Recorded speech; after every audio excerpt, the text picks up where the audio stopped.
Welcome to Screen It or Stream It, where we take a look at a movie that's in theaters now versus one you can stream at home, and we try to decide which one should you go with.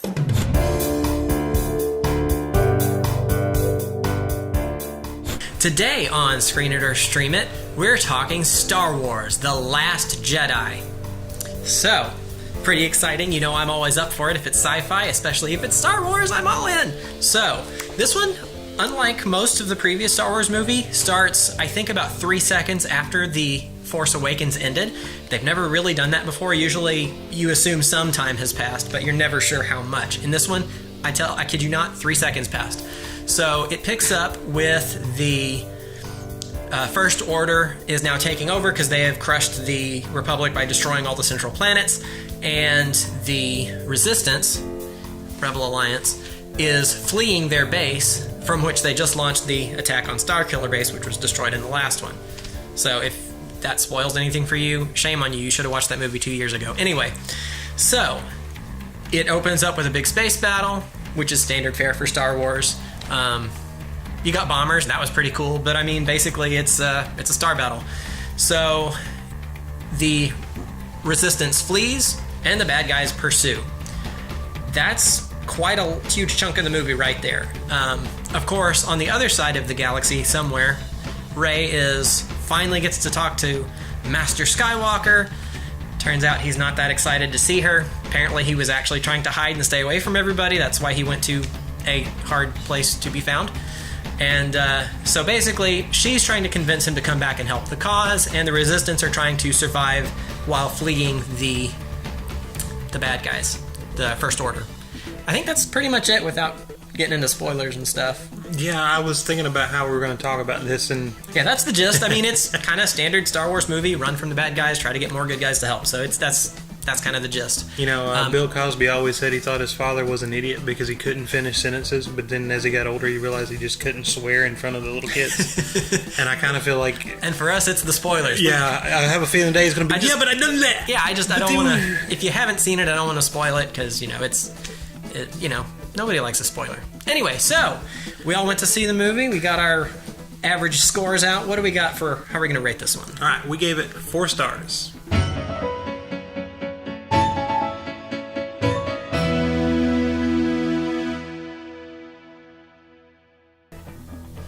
Okay, so, and I know we had kind of a mixed feeling on, a couple of us saw it twice, a couple of us only saw it once, and it seemed like those of us that saw it twice rated it higher, so that was kind of interesting. So, what were your thoughts? Would you have rated it differently if you had only seen it once? Yes, I would have given it 3 stars. Yeah. But instead, after the second time, I liked it better, and I'm not sure if things made more sense, because it's not a complicated plot. It's real. Everything is pretty much at face value, with a few minor exceptions. I did notice there were a few things that go by really quick, and if you're not paying attention, you will miss them completely. But at the same time, they don't seem that important. Like, they're not pivotal, plot-shaking things. It's just kind of a subtle, like, oh, that's going to be important later. It's not yet, but it will be. Well, so this was a good movie. Yeah. But it wasn't a great movie. Which... For me, Star Wars is one of those iconic things that if you're going to do Star Wars, it's supposed to be a great movie. And I know that's probably unfair, and that's great probably... and branded. Well, the bar was set really high back in 77. And it's weird because, the prequels came out and I didn't really enjoy those. Most people didn't really enjoy those. But still, even after the prequels came out, when they came out with the J.J. Abrams, was The Force Awakens. The Force Awakens. Still was like, it's better be great. And... I was okay with The Force Awakens. I thought it was better than The Last Jedi. In fact, I think The Last Jedi is probably my least favorite of all of the brand new ones we've gotten. Well, Rogue One was very well done. I Rogue One. Loved that one. Force Awakens I liked. There was one major complaint I had, and that was that they succeeded in destroying Starkiller Base. I felt like it would have been much more interesting if they'd failed, because that kind of sets the stage for, okay, we got 2 more movies to figure this out, but... Well, so I'm not gonna say it's a bad movie, but I had a lot of problems with it, and those problems took away, for me, it made it not be a great movie. And the first time I saw it, I think my exact words were, it felt like they had really gone way high on spectacle at the expense of story. I'm going to blame the director. Like, a little bit of the story, but I'm going to... 99% of the problems, like, and maybe a complete unfair thing to do, but it just seems like it was really bad directorial choices, and I don't know if it was all his choice, if he was getting pressure for somewhere else, but so many things, and like I said, we tried not to spoil anything, but... That having been said, I don't like Kylo Ren. And he's a bad guy, you're not supposed to like him. But I don't not like him like a bad guy. You don't like him in the wrong way. I am not afraid of Kylo Ren. If Kylo Ren was a real person and he was standing here in the room in front of me, I would not be afraid of him. And, I mean, Adam Driver is an ex-Marine, and I have a feeling, like, if Adam Driver was standing here, I would be afraid of him. But Kylo Ren is a whiny, bratty little kid. And this movie did nothing to change that. He's still a whiny, bratty little kid that throws temper tantrums. Vader was terrifying. He was brooding. He was dark. That is true. He's not... Kylo is not brooding. He's not dark. He's whiny. I mostly agree. Now, definitely Force Awakens Kylo Ren, whiny and awful and throwing tantrums. Beginning of Last Jedi, definitely still throwing tantrums. But toward the end, I felt like he made some... threw a tantrum? Well, he did, but he made some growth as a character, a little. As he was throwing a tantrum. Well, you know, it's hard to get out of that mindset when that's all you've ever done. But I think they are going good places with him. I am hopeful for the next one that he will be much better. But it's baby steps. So Kylo is, for the villains, Kylo is a whiny baby. I'm not scared of him. The general, the second in command, the ginger with no soul? The ginger with no soul is whiny. Is it Hux or Hup or whatever his name is? He's whiny, and he's just whiny. He's not terrifying. He's not devious. I mean, he is devious. Yeah, he's a little devious. He's not that calculating, ooh, he's got some... No, he's just, I want it. Before I do that, Phasma, again, in where'd she come from? Well, Phasma in the first one, in Force Awakens, I thought was used terribly. Right, because she was just kind of there and then tossed in a garbage chute. All right, they do pretty much the same thing. Like, she pops up just to be there, but she's completely underused. And then you got Snoke. So Snoke was like my one redeeming... And I don't want to say redeeming, but he was my one hope for a good villain. Yeah. Because in the Force Awakens, he was just perceived, he was giant, floating hologram. Yeah. Okay, there's some mystery, there's some evil. And, ominous figure. And there was all kinds of theories. He's really 3 foot tall, he's really 20 feet tall. He's, there was all this mystery around him. And what is he? Who is he? And he's there. He's in no more hologram, no more anything. He's just like there, sitting in a chair. He's kind of a dude. And there goes and he's normal height, he's normal size. There goes all of the mystery and horror there. So there's no good bad guy to be afraid of or to go, ooh, I hope he doesn't win. All right, then you go to the good guy side. You got Finn. Yeah. Who I really like as a character, but does absolutely nothing the entire movie. Except things that he should not have been able to do. Well, that's true. He has Jedi-like powers for some reason. Even not Jedi powers, but he has like Jedi fighting ability, like karate. There were a couple things like the fighting didn't even bother me for him. What bothered me was he's not a pilot.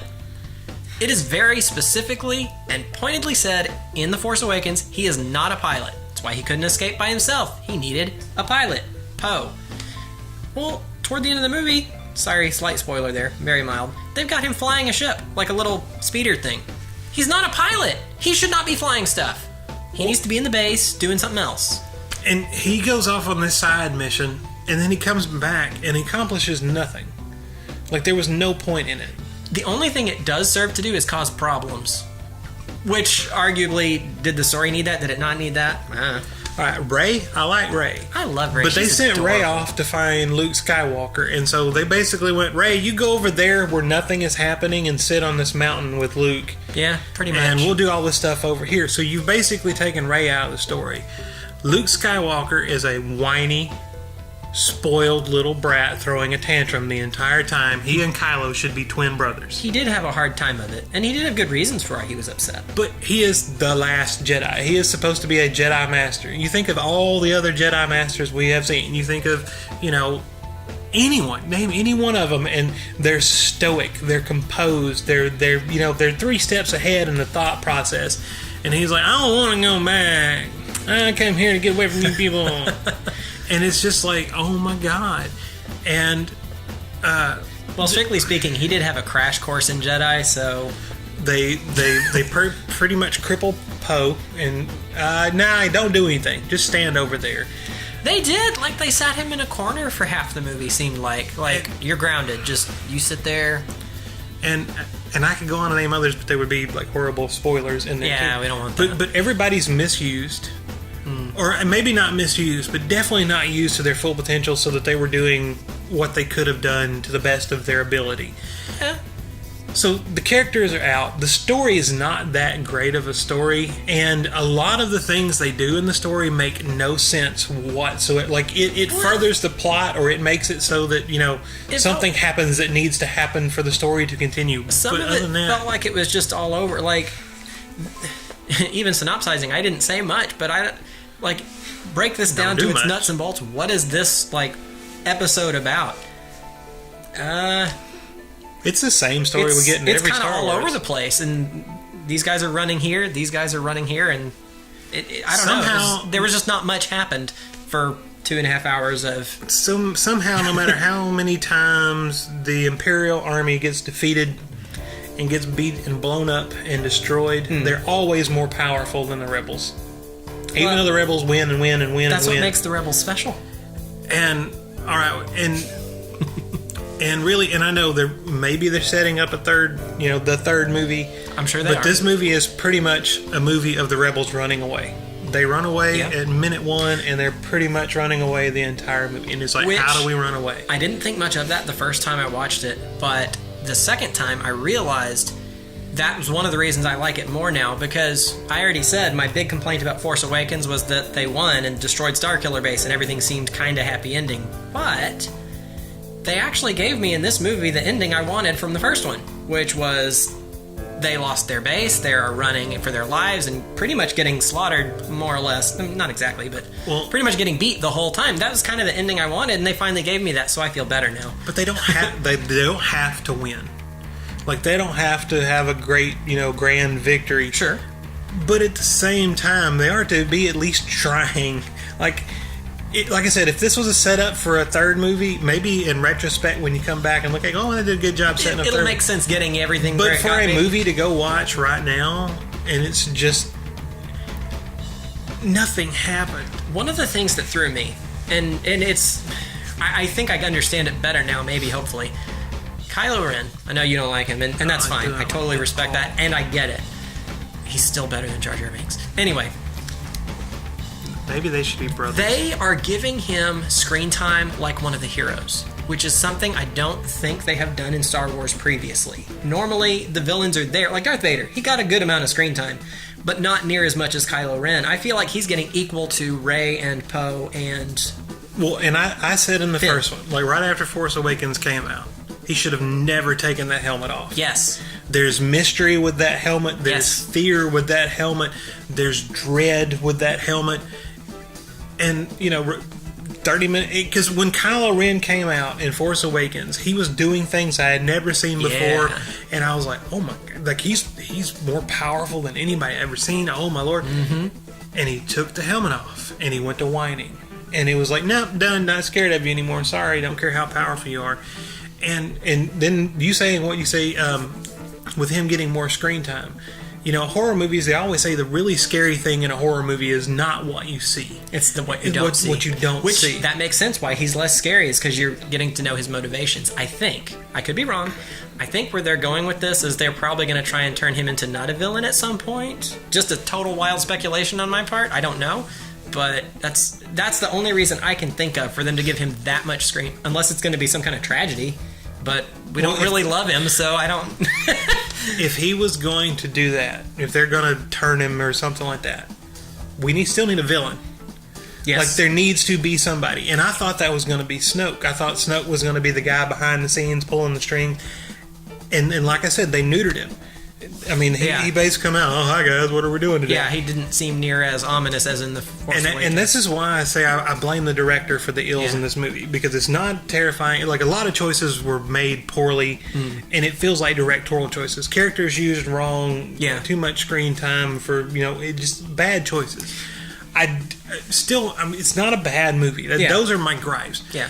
The special effects are really good. Perfect. The space battles are awesome. Off the charts. Oh, they're so good. And you do, even though Luke Skywalker's whiny, at least you get Luke Skywalker, you get Princess Leia, you get Rey, you get Finn, you get Poe, and you like those characters, so you do get to spend time with them. So it's not a complete loss. I love BB-8. He's great. Yeah. I did have a wild theory thought, real quick. Theory thought. I think I see maybe where they're trying to go with this, because how this relates to the prequel trilogy and the original trilogy, it's later and it feels a little disjointed to me. It always has from The Force Awakens. But I think they might be, and again, this is just speculation on my part, I think they're trying to set up Rey as being the child of prophecy that was mentioned way back in episode 1, that they assumed was Anakin because he had no parents or no father or whatever. But Rey is nobody from nowhere, and her parents are nobody. So I'm thinking maybe that's what they're doing, is setting her up to be that, because she didn't study the Force or anything, it just suddenly awakened inside her. So I'm thinking that's where they're going, and she's going to bring it back into balance by rescuing Kylo Ren from the dark side. Just a wild theory. Then who's the bad guy? The dark side? There's got to be a bad guy. I don't know. Anyway, that was just my wild 2 cents. Just take it or leave it. I have no idea if that's even accurate or way off base. If you're going to have a really good guy, they have to have a really bad guy to fight against. For him to overcome. I agree completely. We could go on all day about Star Wars, probably. But have you got any last thoughts on Star Wars, or are we going to go on to the... No, and again, I griped a bunch, but those are my gripes. I did enjoy the movie. I wasn't mad when we left. I watched it. Well, it was pretty good. But it just seems to me, again, Star Wars should be up here. Yeah. And when it's like here, it just feels like a big miss, even though it's, it's above average. It's still kind of And I liked it, except for Finn, again, becoming a pilot suddenly at the end, and the things that resulted from that situation just shouldn't have happened. Take it out. Anyway. So, if you don't feel like going to see the Star Wars, what do you got for a streaming option? All right, so I had two, and I kind of wavered back and forth, but I'm going to go with The Fifth Element. It's got the sci-fi and the space, maybe not the big space battles, but it's definitely futuristic and science fiction and space travel. And a chosen one of sorts. Using sorts. We have the savior with special powers that's come to save the world, and it's kind of a... And you've got your anti-hero that's just shooting stuff up, and plucky comic relief. And for a good part of the movie, they're just trying to keep... I can't remember... keep ahead of the bad guys. Mia Jovovich's character, though, I can't think she's the Supreme Being. They're trying to keep the Supreme Being, out of the enemy's hands. They're trying to keep the stones out of the enemy's hands, so it is this kind of runaway. Yeah. Of course, they do... You've got Bruce Willis shooting people and fighting back, so we do get that. It's a funny movie. Oh, that was something I want to say about Star Wars. There was some bad comedy in Star Wars. It was great. But I was going to say, the funny in The Fifth Element works for me, and it's just really well done sci-fi space movie. Yeah, I'd forgot the comedy in The Last Jedi. There was a lot of it. I felt it fit. It seemed a little higher than some of the other Star Wars movies, but anyway, it didn't seem to be in place. It didn't seem to fit when they did it to me. I liked it. Matter of taste, I guess. So, for me, a streaming option, I've got one that's kind of a two-part option, because you can go either way on it. I'm going with Battlestar Galactica. The series. Both of them are a mini-series. There's two different versions. So, if you like the dark, brooding, very serious drama kind, go with the I think it's 2003 release with Edwin James Olmos and all those other people whose names I suddenly can't remember. Very good, very dark, but basically it is the humans fleeing their planet because it gets destroyed by robots, and then they're all escaping. The original show is basically the same, but it's a lot more campy, so whether you want lighthearted or dark and serious, depending on your mood, Battlestar Galactica is a good streaming option, and that is all our time. So thank you so much for watching Screener to Streamer. And remember, don't take your kids to the movies on Tuesday nights, because that's when we go.